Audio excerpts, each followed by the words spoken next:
I found that nothing in life is worthwhile unless you take risks. Nothing.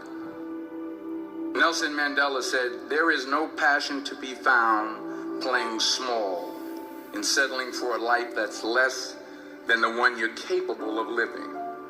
Now, I'm sure in your experiences in school and applying to college and picking your major and deciding what you want to do with life, I'm sure people have told you to make sure you have something to fall back on.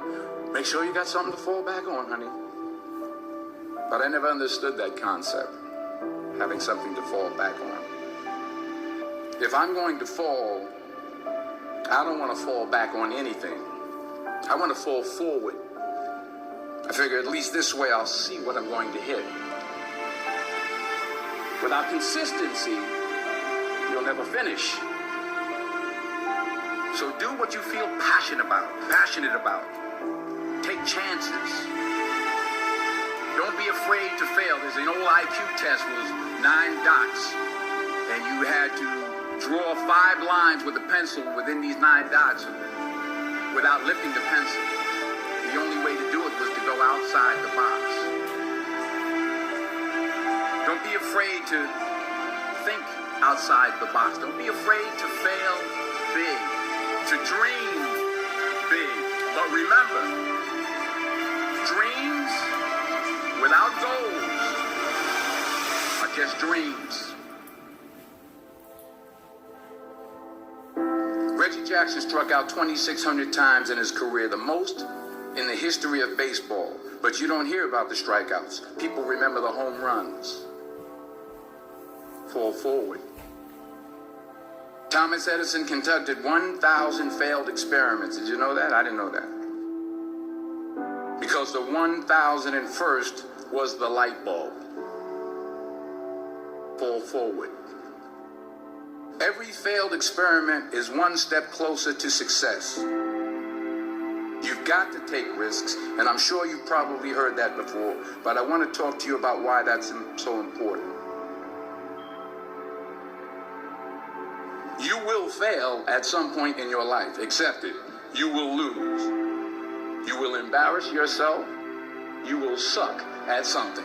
There's no doubt about it. And I know that's probably not a traditional message for a graduation ceremony, but hey, I'm telling you, embrace it, because it's inevitable. In the acting business, you fail all the time. Early on in my career, I auditioned for a part in a Broadway musical.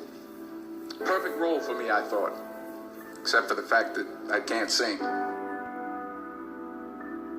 I didn't get the job. But here's the thing. I didn't quit. I didn't fall back. I walked out of there to prepare for the next audition, and the next audition, and the next audition. I prayed. I prayed. And I prayed. But I continued to fail, and fail, and fail. But it didn't matter, because you know what? There's an old saying. You hang around the barbershop long enough, sooner or later you're going to get a haircut. So you will catch a break, and I did catch a break. Last year, I did a play called Fences on Broadway. But here's the kicker. It was at the Court Theater.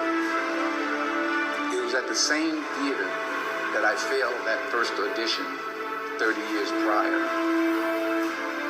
The point is, every graduate here today has the training and the talent to succeed. But do you have the guts to fail?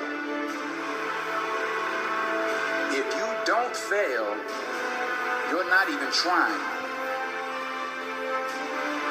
I'll say it again. If you don't fail, you're not even trying.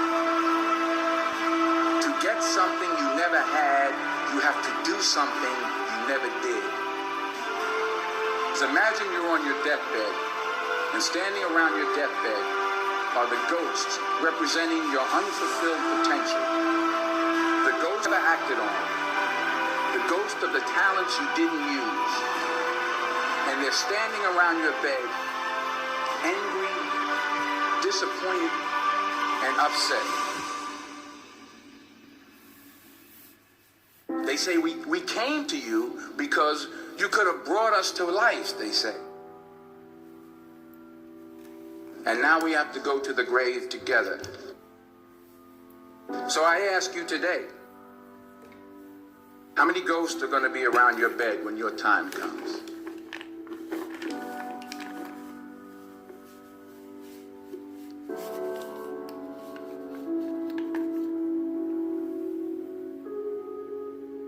I just got back from South Africa. It's a beautiful country, but there are places there with terrible poverty that need help.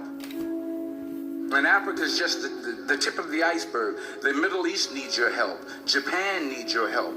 Alabama needs your help. Tennessee needs your help. Louisiana needs your help. Philadelphia needs your help. The world needs a lot, and we need it from you. We really do. We need it from you young people. I mean, I'm not speaking for the rest of us up here, but I know I'm getting a little grayer. We need it from you, the young people, because remember this. You got to get out there. You got to give it everything you got, whether it's your time, your talent, your prayers, or your treasures.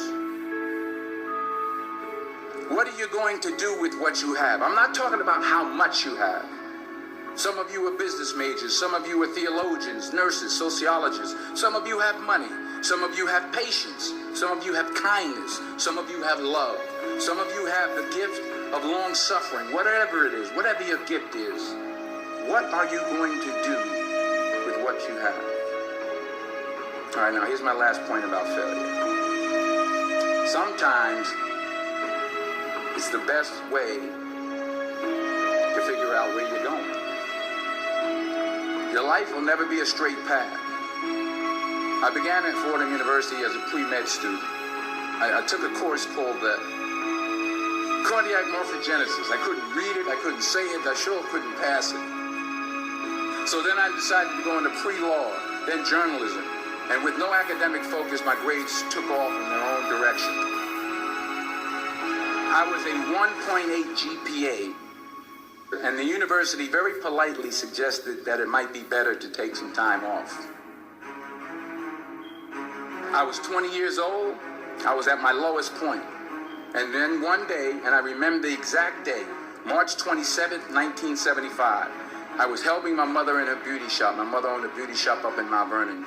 And there was this older woman who was considered one of the elders in the town. And I didn't know her personally, but I was looking in the mirror, and every time I looked at the mirror, I could see her behind me, and she was staring at me. She just kept looking at me. Every time I looked at her, she kept giving me these strange looks. So she finally took the dryer off her head and she said something I'll never forget. She said, "Young boy, I have a prophecy, a spiritual prophecy." She said, "You are going to travel the world and speak to millions of people." And in the years that followed, just as that woman prophesied, I have traveled the world and I have spoken to millions of people through my movies. Millions who up till this day couldn't see me. Who up till this day I couldn't see while I was talking to them. And they couldn't see me. They could only see the movie. They couldn't see the real me. But I see you today. And I'm encouraged by what I see. And I'm strengthened by what I see. Because taking risk is not just about going for a job.